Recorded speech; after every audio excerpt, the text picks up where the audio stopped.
It was fine. It was mostly uneventful. So, That's good. yeah. Aaron That's ended good. up going to, I say that, and then I'm going to say, oh, and Aaron went to urgent care. Aaron went to urgent care.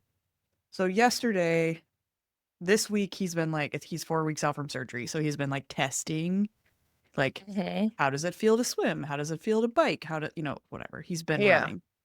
But so he biked outside yesterday, and he was like 4 hours is what he did, which was probably more than he should have done. But he was Hmm. like, I feel good, so I'm going to do it. Yeah. He got like this little spot at the end of the like incision area. So it's like it's all healed, but the end spot, like on the like bony part of your collarbone right there, got Yeah. really, really red looking yesterday afternoon. And I was Hmm. like, that seems Yeah. unhappy. Hmm. So today we went to a sound bath last night, and then he gets up this morning, and I didn't see it right away. He goes to run. I go to run a little bit later because I didn't have to run as far, so I didn't want to get up as early. And like he's coming back, like we're like passing each other, and he like pulls down his collar of his shirt and shows it to me, and it's like purple, Boy. like really, really purple and super swollen. I would be exaggerating if I said it was like the size of an egg, but like the size of like, those pear-shaped tomatoes. Oh Like, yeah. you Like know what I mean? Like not quite a cherry tomato, a little bigger than a cherry tomato, but like yeah. that's how swollen it was, like at the end of the incision. We come home and he puts ice on it and he takes some ibuprofen, all the things, right? And finally Yeah. he's like messing with it and he's like, it really doesn't feel good. And I'm like, I think you should try to call like a nurse on call. Hmm. So Yeah. he tries to call, but they're like, we will not give you any advice over the phone, which was crazy to me because I thought in this day and age, like a nurse on call was like a normal thing, Hmm. but apparently not. I don't know, whatever. So he goes to urgent care, and he was there for like most of this afternoon. Like I didn't go with him, but it's fine. It's fine. This isn't normal 4 weeks out from surgery to have like a big swollen spot, but Is they it did a like a hematoma? they think that he has a subcutaneous infection in there. I don't know how this happens, like exactly. They were like, it could have just been like a little thing and it started to swell up. And yesterday, when it was like swelling a little bit, he like pushed on it. Oh, And so so it maybe he like maybe. broke something open in there. That's all they could think of because like the CT scan, they were like, CT looks good. Bone hasn't moved. Screws are all where they should be. We don't see any cysts or like any infection like inside. Right. So anyway, so our uneventful weekend, Aaron did go. They put him on some antibiotics, but he was having a little like panicky moment about Yeah. all that and had he overdone it and did he screw it up and is this a setback, all that stuff. So Yeah. yeah, Yeah. see the 9 turn into Oh, a 6. that sucks. Yeah, But I'm glad it's okay? Question yeah, mark, I guess. yeah. That Um, he has to be on antibiotics for 7 days. But Mildly uneventful. how about you? Okay. Very busy. We had my husband's family reunion, which is a full weekend away in a hotel situation. So we had the kids and the older guys kind of golf for most of the day. And I just kind of hang with the kids by the pool. And it's nice because everybody kind of does their own thing during the day, but there's like a dinner reservation later. And like, so there's plenty to do. The hotel is nice, it has a swimming pool and all those things. So the kids were super jazzed. My oldest pulled $100 pull tab at the restaurant we were at for dinner. And this year he pulled a $250 pull tab at the He same did. restaurant. Wow. So he was super jacked. My little guy is terrible fours, and dinner took way too long on Saturday night. And So we were, you know, walking around outside the restaurant, just like hoping our food was coming soon. But other than that, like, it was just busy because the kids, like, when they're in that environment, they just like they're vibrating. Like they're so excited. They like want to do all the things and see all the people, and so it's mostly me chasing them around, trying to make sure no one cracks their head open or makes a poor social choice. Sounds great.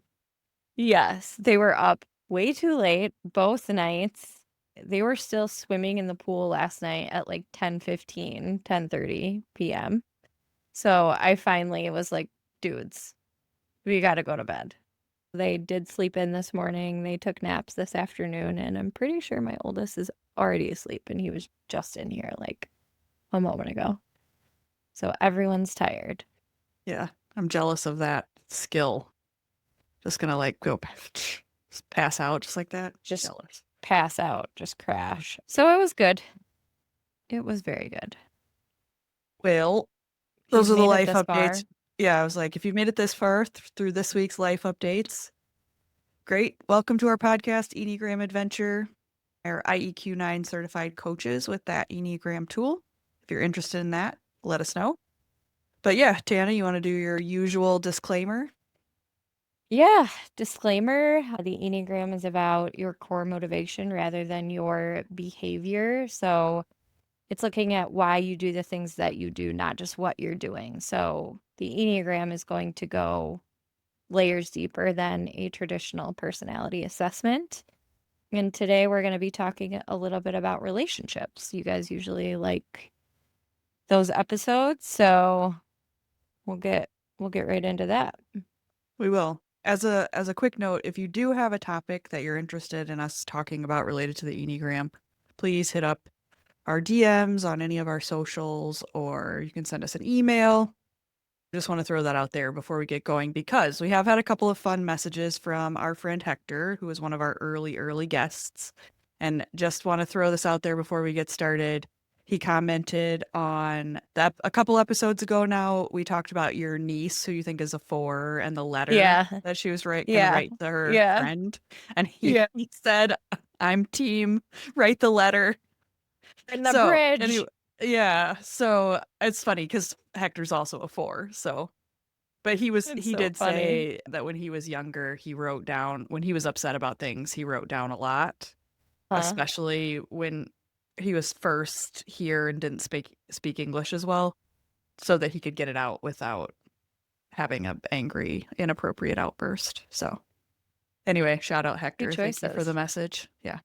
Oh, that's great. But yeah, so we're gonna Yeah. talk about relationships today and a little bit about what you can't get from other people that you're in relationships with, if that's friends, if that's a spouse or a significant other, family member, things, people you work with even, right? Like it's it's going to be a little bit about how every type has an expectation of what they want from the people around them that the people around them actually aren't responsible to give them.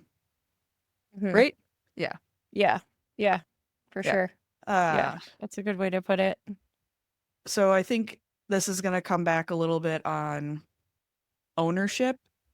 And it's Mhm. funny that, you sent me this topic idea a little earlier today, but it does go along with, I mentioned we went to a sound bath last night, Saturday night, and she talked about not this specifically, but in this vein about as you are someone who's working on your self-awareness and you're someone who's like working on dismantling your ego or maybe some form of identity death or whatever. You're Mhm. using different tools to try to human better.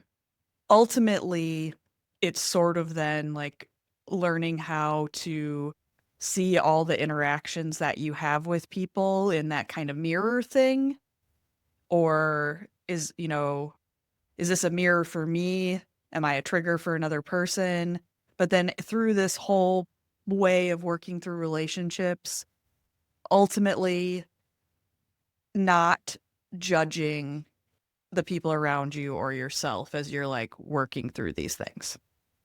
Yep. So hopefully as we talk through these, like people will think about it through that lens. Like this isn't about judgment or whatever, but how do we grow and human better?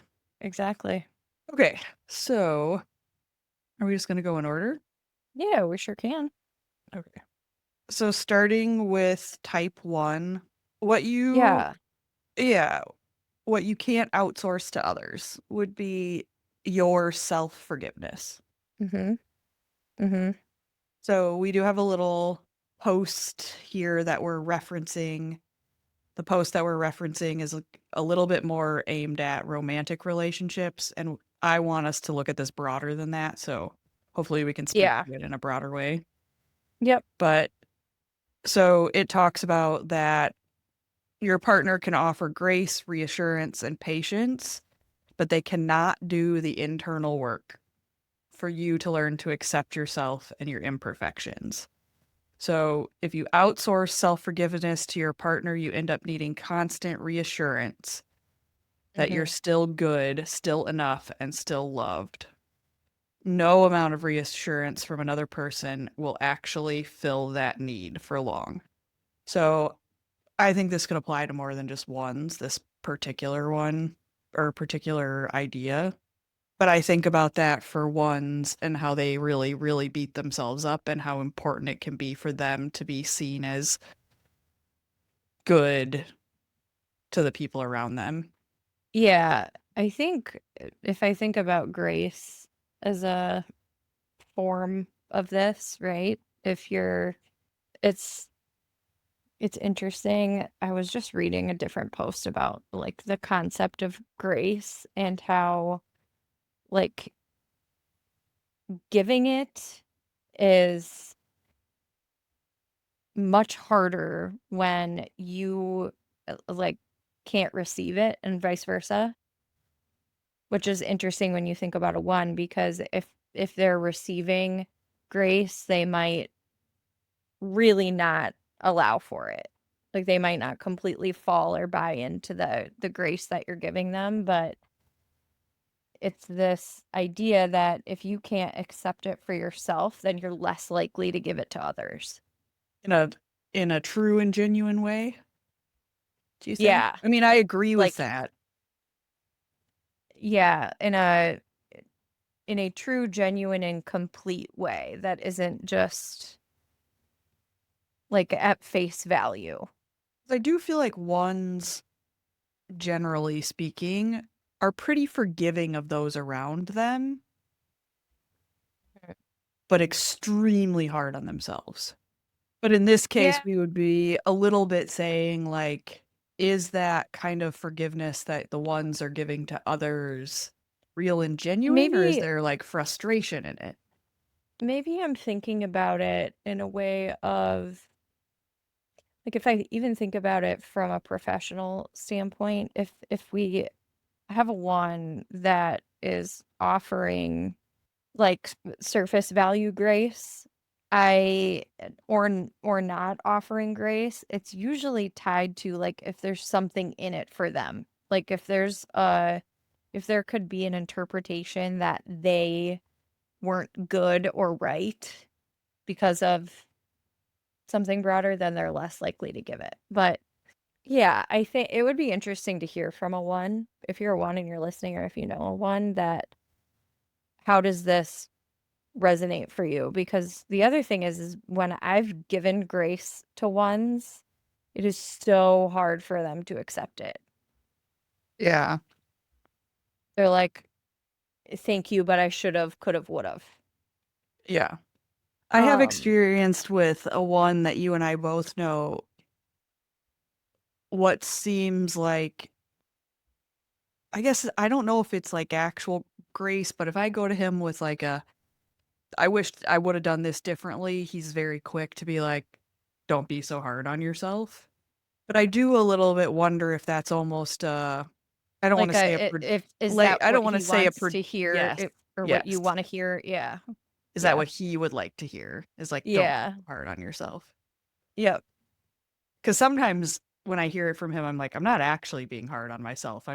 To me and my fiveness, I'm just laying out the facts.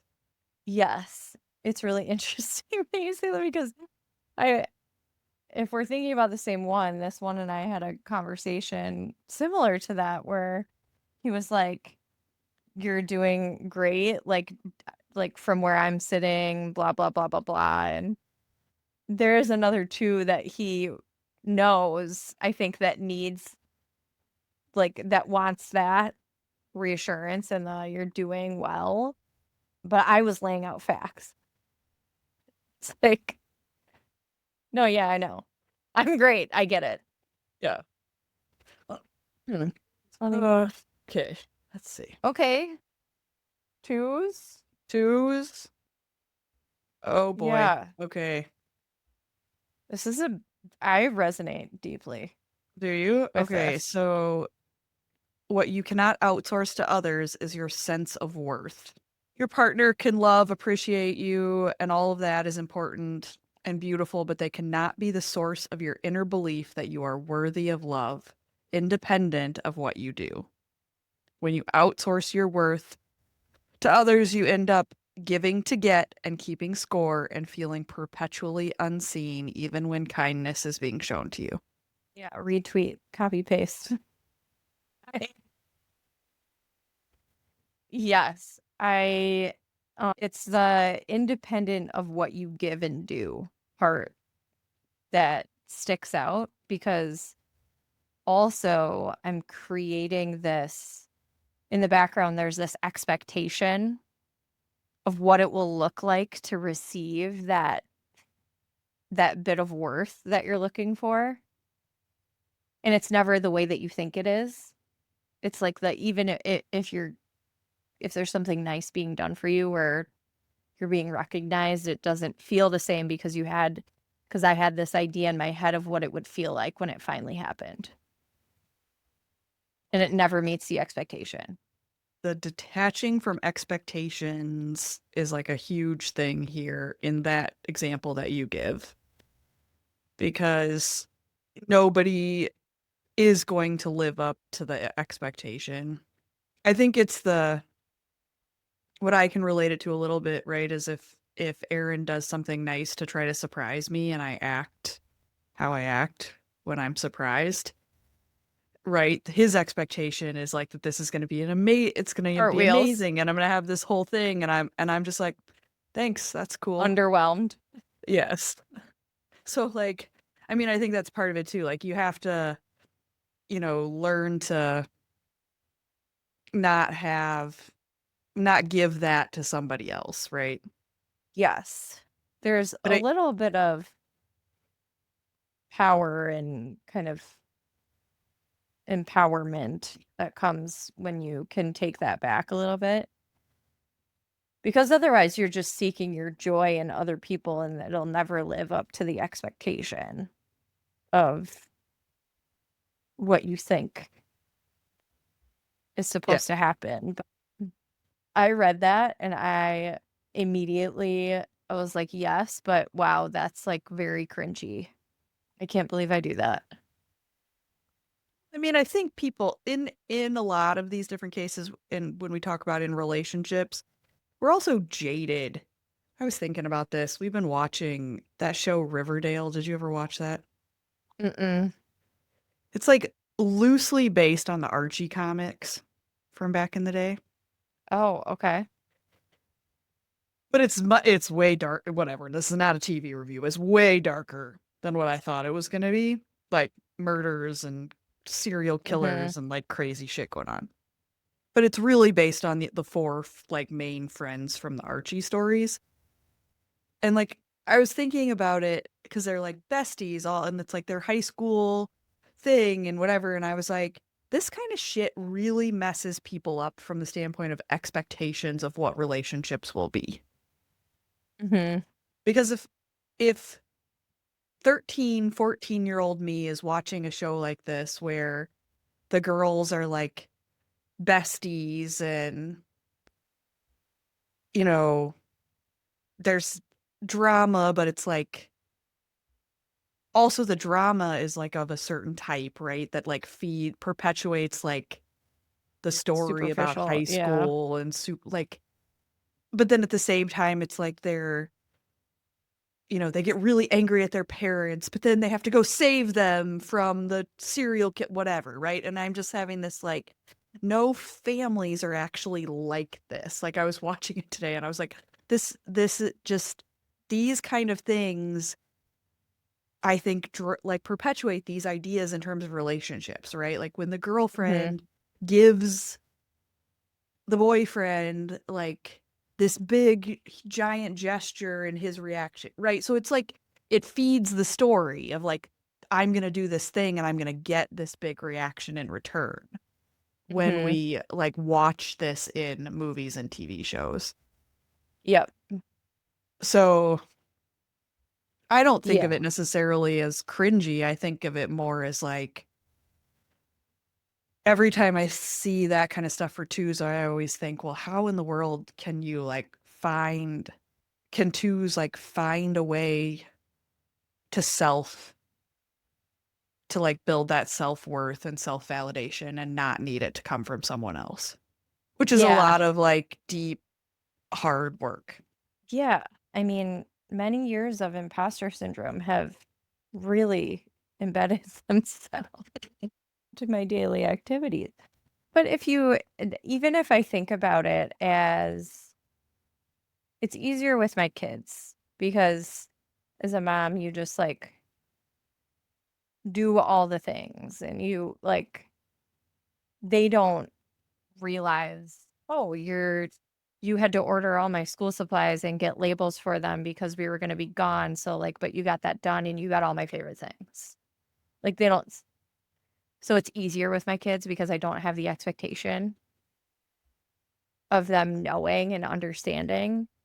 Yeah. Same exercise though I have for when my husband does not see I ordered the school supplies and got the labels and did it all because I knew we weren't going to have time to do it this, or this day, and I wasn't going to be able to bring him with me, but I still got all his favorite things, and I arranged transportation to back to school night because we're going to be gone, and you know what I mean? Like Yeah. this is the shit I call my sister about, and I'm like, does he think I have a fucking magic wand? Is there a fairy that lives here? Oh God. All right. Yeah. It'll be interesting when we do eights and nines, like with Aaron and whatever. But I think there is in relationships, particularly like long term, relationships, either marriages or people that have lived together for a long time kind of thing. There can be sometimes I have this thing of like, you have literally walked by that thing 50 times. How do you not see it? Yeah, yeah. How do you just like put on blinders and you're just like okay with it? Like, really? Oh my God. Um, I know. I yeah. know. But okay, we should keep going or we won't make Threes? it. Threes. This This, host is the account is Enneagram and Marriage, by the way. And I believe she also has a podcast. yeah, yes, she probably does. Okay, so other people are not supposed to carry your sense of being enough. Your partner or people around you can celebrate your wins, admire your drive, love your authentic self. That's healthy and good. However, they cannot be the ones to convince you that you are enough, even when you're not achieving anything or you're not on top of it all. When you outsource your enoughness, you end up performing even inside your relationships and feeling unseen and uncertain even when you're shown love. Separate your identity from your output so that who you are on your most unproductive day is someone you can still accept and love fully. This is not super dissimilar from the first two in what it's really getting at here, but because threes build their identity around their achievements and what their achievements have gotten them, they can make that their whole life. And I do think it's important for threes to let go of the idea that they need to win in order for people to love and appreciate them. I was thinking about a little bit about that through the lens of like threes where they need it to be their idea and for them to be able to not like they still are adding value even if the thing that the group ends up doing or whatever is not your idea. Yeah, I also it's kind of hard too when you think about if you think about this in your personal relationships versus work too, because work for a three truly is output. Like, am I winning? Am I like doing all of those things? And if they're not being seen for that, then that can be really, really hard. And it becomes like a competency thing where I've seen it where it's like, you think I don't, you think I don't have it figured out, or you don't see me, said differently. Yeah. And in personal relationships, I've actually seen it where threes will, you know, do all the planning, all the coordination, and all of the to make it perfect. And if there's one comment about like, oh, it would have been nice if X, I've seen a three in that situation get irrationally angry. Don't you see? Don't you see everything else that I did? Why don't you do it next time? I could also hear a two saying that. But then there was no way the two would let anybody do it the next time. They would say it, and then no way they would still end up doing it. If a three were going to self validate, though, and not outsource this, right? I like, I'm not sure exactly what that would look like for them, but it's a way of it's a way of that, you know, you're enough because you're here and you're a human being, Mhm. right? Without the title, without the car, without the house, without the money, without the whatever.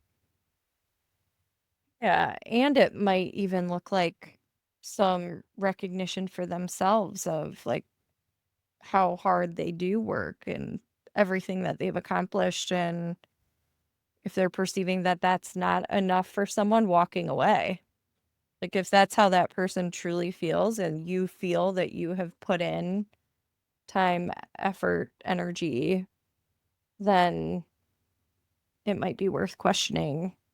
Like, is it serving you anymore then? Okay, four. This is interesting.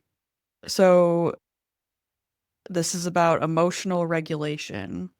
Your partner can witness your feelings, sit with you in hard moments, and offer genuine presence. And that matters, but they cannot be the one who regulates and steadies your emotional intensity or rescues you from your own depths. When you outsource your emotional regulation, you end up creating a dynamic where they feel responsible for your inner well being and exhausted by the weight of it. Build practices that help you move through emotional intensity instead of living inside it indefinitely. This is interesting. You don't. This to me feels like very healthy level four in this particular description because some of the stuff that it's saying that in a relationship that you could want from the other person to witness your feelings, sit with you in hard Mhm, moments, this is all things that fours do really well for other people. mhm. But when they outsource it, I imagine that's the like testing the relationship that sometimes we talk about with fours. Yep. Like, will you go there with me? Mhm. Will you? But if they're outsourcing, that would almost start to become like blame, right? Or I suppose it could be, I can't do this without you, where then they're putting a lot of weight and Yeah. pressure on the relationship. That's what I was gonna say, is it's more like the the way I interpret that is the kind of like that emotional life preserver for them, that that person is always having to throw out, like, here's how I'm gonna make you feel better. But one thing when I read through that that did kind of strike me is I have seen many fours in those kind of situations that are like, you'll never understand. Yeah. That's what tripped me up about it, was I was like, do fours really have that person that's like, I need, you know, this in order to make me feel better? Honestly, like, I even in my who I presume to be a 4 8-year-old niece, there's not like a thing that you can do when she's in that. There's not a No, person. no. It Because is like, yeah, that's the mud that they want to swim in. But this is like, I mean, there is a four you and I know who I've heard her talk about her partner as being like the one yeah, to level her. Maybe there is like maybe when they fall into a certain kind of relationship, they will end up giving more of that to someone. I don't know. maybe it's an acceptance of some logical thinking, because sometimes when you're that wrapped up in emotion, it's just really hard to separate fact from feeling. Right. And that's how that I've heard that 4 talk about it a little bit. It's like the voice of reason. I do think for fours though, some of the work in the Mic down. self-validation. Can you hear me? Yes. Dog just knocked over my mic. You're an Um, animal. I do think that they have a work to do to make sure like feel all your feelings. Like you want to sit in your deepest darkest emotions, absolutely. Do that. There's no judgment about that, but it's the developing the tools to pull yourself out and to be Yeah. able to learn to like balance yourself, I think is what this is getting at, rather than, having people that are Yeah. yeah. Yeah. Yeah. That makes sense. Okay. So Fives. fives, your need for connection. Your partner can offer patience, space, and gentle presence, and those things create relational safety. However, they cannot do the vulnerable work of always reaching for connection on your behalf. That risk also belongs to you. When you outsource your connection to your partner by waiting for them to always initiate, you end up in a relationship where the distance feels mutual and there's a lack of communication and outer affection. Learn to reach for connection before you feel completely ready and trust that your capacity, this says for intimacy, is greater than you think. This is aimed definitely at romantic relationships. What I would say is interesting here, though, because I resonate with parts of this, but certainly not all of it. This is not like a slam dunk for me. And maybe it's because I'm married to a nine.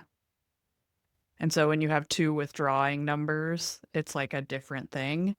If I think about it in like the broader context of other relationships, it's maybe more true in terms of like Is reaching this out, the I like check you, you needed whatever. invitation kind of thing Kind of. for a friendship? Yeah, Like you want to be invited, but you won't always say yes. 100%. Always want the invitation. I'm definitely not always showing up. But I do think that the part where it's like the distance can feel mutual, like that resonates with me in some relationships, Sure. but I don't know. And it doesn't necessarily need to be like chicken or egg.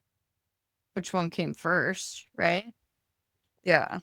It doesn't feel like that. At least when I've heard you describe like any relationship that feels like it's mutual distance. It's not like you feel it and then therefore you double down. You know what I mean?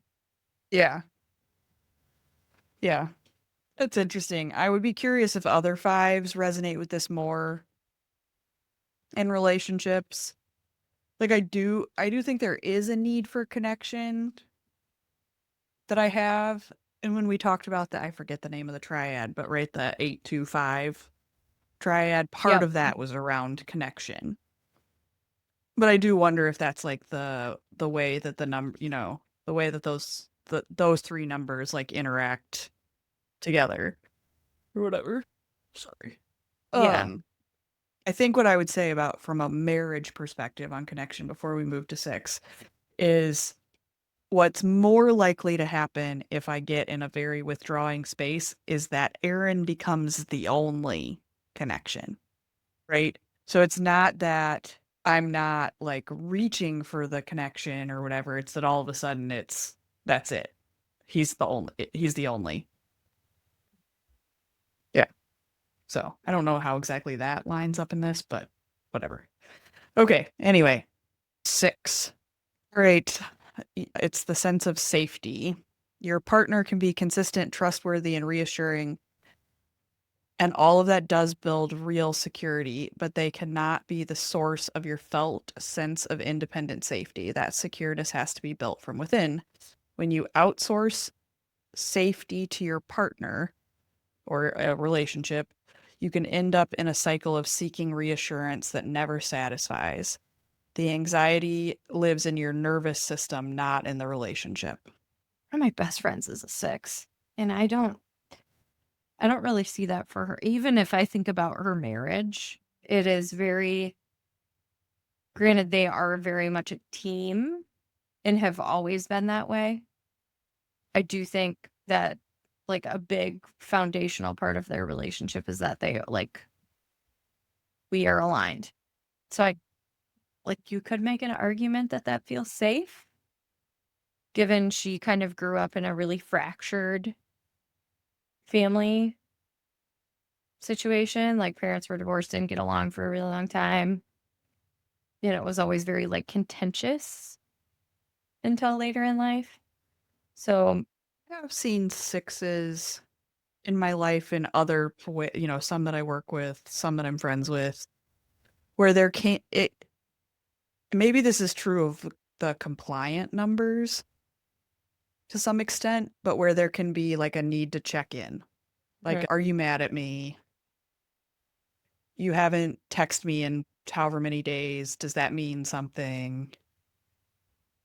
And sort of a well then worrying. could safety be kind of synonymous in this case with trust or with like that deeper connection where it's like I've given you not completely dissimilar to what we're about to talk about in eights here in a little bit is like I've given you this little part of me.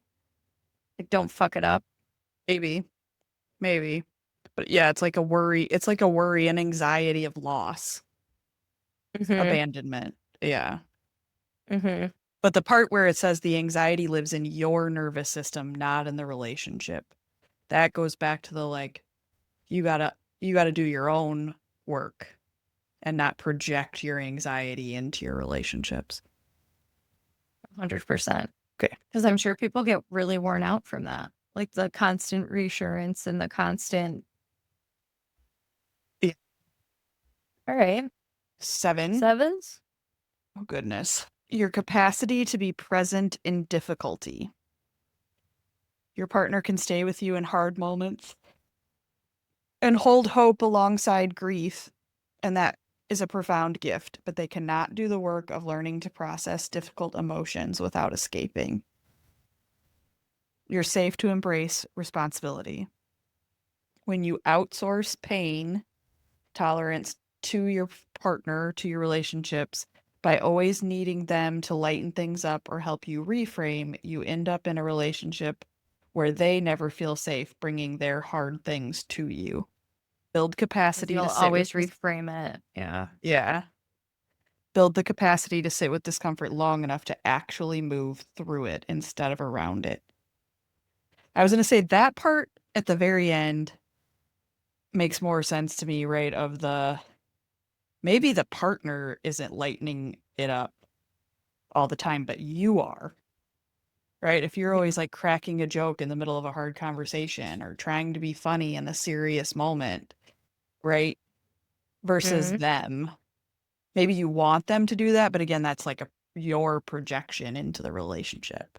Yeah, and I think the uncomfortable or in pain or angry or whatever emotion when it's being experienced by a 7, if they combat it with kind of that 1-2 punch of, like, the passive aggressive, like, really snarky thing, I have seen many a 7 do that and simply end the conversation.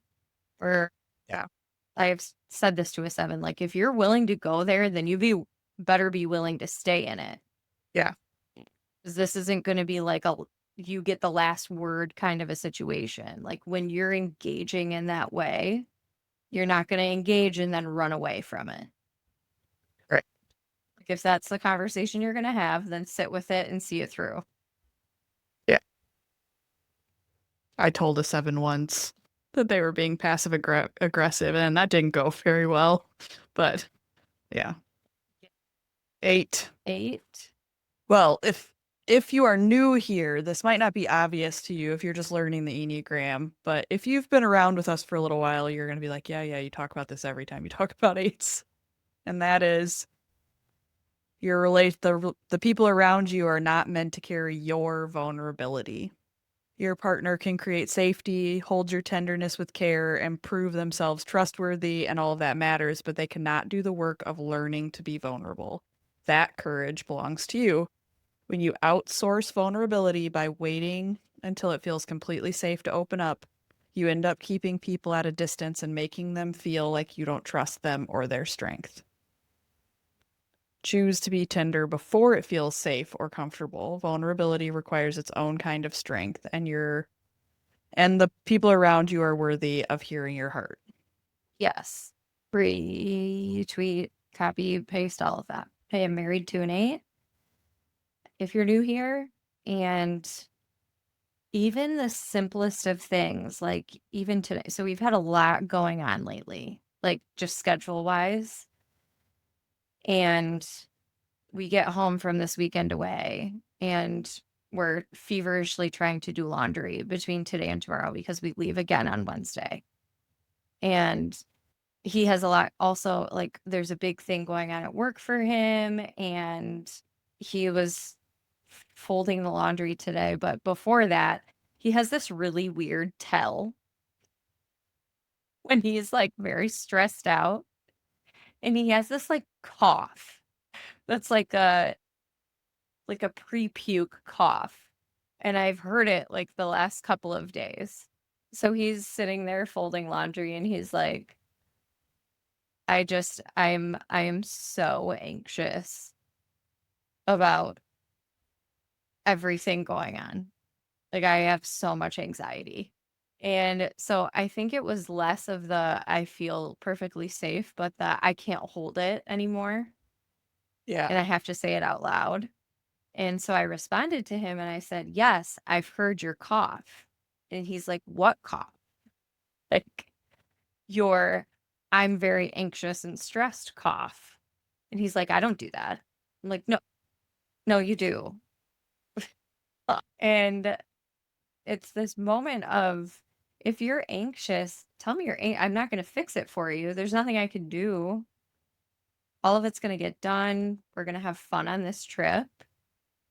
And you'll be back home in your own safe little cocoon soon enough. And things might slow down for a little bit eventually, but like, this is just how fast paced our life is right now. There's not a lot of room for, like, okay, we're just at home. Like, we don't have anything planned coming up or anything like that. And change is incredibly hard for him as well. So, yes, like, that's a very small example of it, but they also test. Like, speaking of 4s, when we were talking about the testing of loyalty, they test too in, like, the I'm gonna be really direct and I'm gonna be, like, really brashy and see if you're gonna, like, stick it out. So, it's Like, don't there's also this element of, like, you don't need to do that. There's courage in the confidence of, I am who I am, and my feelings are my feelings, and if that scares anyone away, they weren't meant to be here. Yeah. Well, it's having that acceptance of it. Okay, All right. last but not least, 9. Your 9. presence.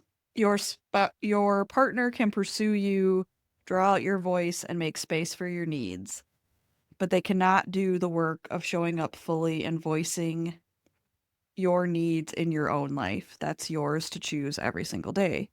When you outsource presence by merging with your partner or waiting for them to embolden you or draw out your voice, you end up in a relationship where they're doing most of the relational work. Lean in, initiate, and show up empowered. Choose to show up with your full self, real opinions, actual needs, before anyone makes it feel completely comfortable to do so.